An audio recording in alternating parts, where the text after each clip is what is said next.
All right, I said it before, I'll say it again. It is amazing we're up at all in a market that has had a chance to witness terror incidents worldwide.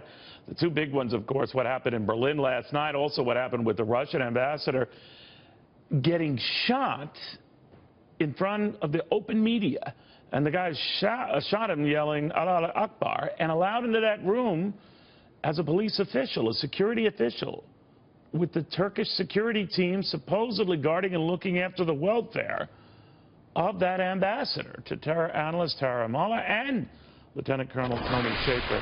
Tara, that's what amazes me. It's one thing for the market to shrug it off and just say, well, this is an isolated incident, but we see more of these incidents.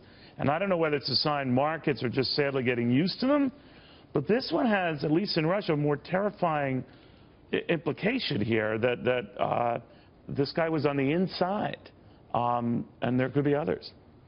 Absolutely. I mean, we've seen a series of attacks now, all very different in nature. We saw a market attack in Berlin the other day. Right. Suspect is still potentially on the loose. We've now seen something take place, you know, where they knew there was going to be media and cameras in this attack on the Russian ambassador, which I think is a key point.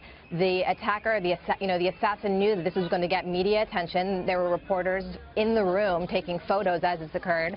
And you're right, it was an inside job, which shows some vetting problems clearly, and it's something that all, governments should be looking at in terms of the vetting of their security, their police. That's an important aspect. These are the people who are supposed to keep us safe, not carry out an attack. You know, I'm old enough to remember, Tony, the time Anwar Sadat, the Egyptian leader, was killed in a military parade. His own military turned on him and killed him right in the reviewing stands.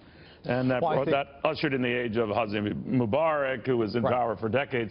But my point is that there is precedent for this, and I worry, is there the possibility of this happening elsewhere?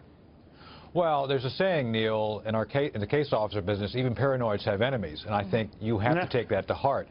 We do have to look deeper, and as Tara said, there's been a kind of a trend of this sort of thing happening, and I think right now, ahead of time, we've got to do our own looking internally.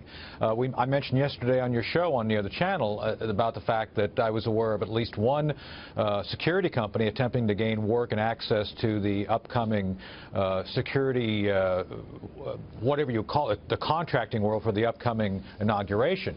The guy in charge has 6 convictions.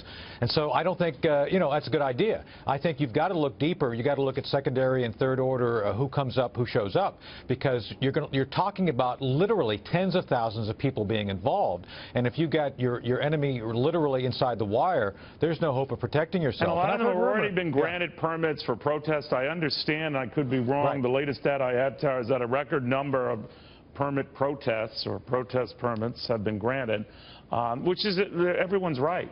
But I worry about that because in the middle of all of that, anything can happen. What type of efforts are we making to make sure that everyone's safe? Sure. I mean, you saw the State Department issue a warning in November about holiday season and the markets. You've also seen ISIS come out with statements about the inauguration. Markets, more to the point. Open-air markets, and exactly, open-air markets. And you've seen ISIS actually as well make statements about targeting inauguration. So these are things that are on law enforcement's radar screen. Specifically, trucks and knife attacks have also been something that law enforcement has warned about because terrorist groups are putting those types of attacks in their propaganda, calling on individuals to carry out those types of attacks. I was listening earlier, NYPD, John Miller, Commissioner, of Intelligence in New York City, was talking about they were issuing and having collaboration with truck rental companies to inform them about signs to look for. So there is this sort of stepped-up effort in response to ISIS and other groups' threats that are in their materials, and also in terms of the timing. Holidays, dates of significance, large gatherings, those are always targets of attacks. That's not new. There's nothing new here in terms of the target selection, but it is, coming on the heels of a number of lone wolf attacks domestically, and in Europe the problem is worse given the number of potentially radicalized cells there and also foreign fighters that have returned from Iraq and Syria. Do you do or draw a distinction, Tony, yourself between the so-called lone wolves emboldened or inspired by ISIS or these other groups, or those directed by ISIS to do what they do? Is there? I always say in the end, terror is terror, but how do you define it? Well, I define it by the fact that the lone wolf methodology is an accepted method of ISIS terror. It is. I mean, it's part of their playbook, Neil. So I think, you know, it's like, is the Hail Mary a football play? Well, of course it is. So it's the same thing here. It's an effective tactic. And now, so in other words, even though they're not sending out the order directly or working in the planning stages, they are inspiring the disaffected or the angry or whatever. They're not only doing that, you or I could go online and go get radicalized if we so choose. They've actually set up training sites to both give tactics, techniques, and procedures, so if you want to do it. So that gives you that capability. That is a capability they have established. So I think we have to accept that. So with that said, though, that gives us an opportunity, because obviously if you show up to one of those websites, gee, maybe you ought to be tracked. Maybe someone ought to see if you're really a reporter or you're off, maybe some guy who really is going to take this seriously and do something about it. And then to the point of you know, you got to stage this. There's a pattern to look for. So I think right now what we have to do, Neil, is look at the lessons learned from Europe. What were the attack indicators? What were these elements of methodology which were observable?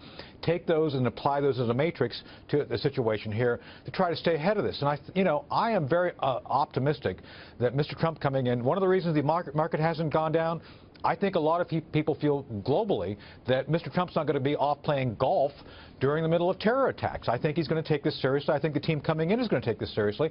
So I think, you know, we try to get ahead of this, and we do it well, and we can prevent attacks. If I can just jump in with one thing there. I do agree with some of what Tony said, but lone wolf attacks by their very nature, lone wolf cells, are usually one person not in communication with a lot of individuals, and actually might make it harder for law enforcement to detect these types of attacks. So on the one side of the equation, it's more positive because you don't necessarily have ISIS resources or coordinated effort or a large shell carrying out sort of explosive training and being trained to carry out sniper attacks, for example. On the other hand, because there's only one individual and they're not engaging in a lot of planning or training, it might make it harder for law enforcement to intercept some of these, which is why these are concerning and hard to prevent. In this case, there was a truck stolen, so there might have been a window of opportunity, for example, in the German attack, to catch the individual at some point before the attack were carried out. We'll have to see what the reports were coming in during that time period. But these attacks are very difficult when it's one individual, and particularly when the radicalization time from their exposure to this horrific content to the actual violence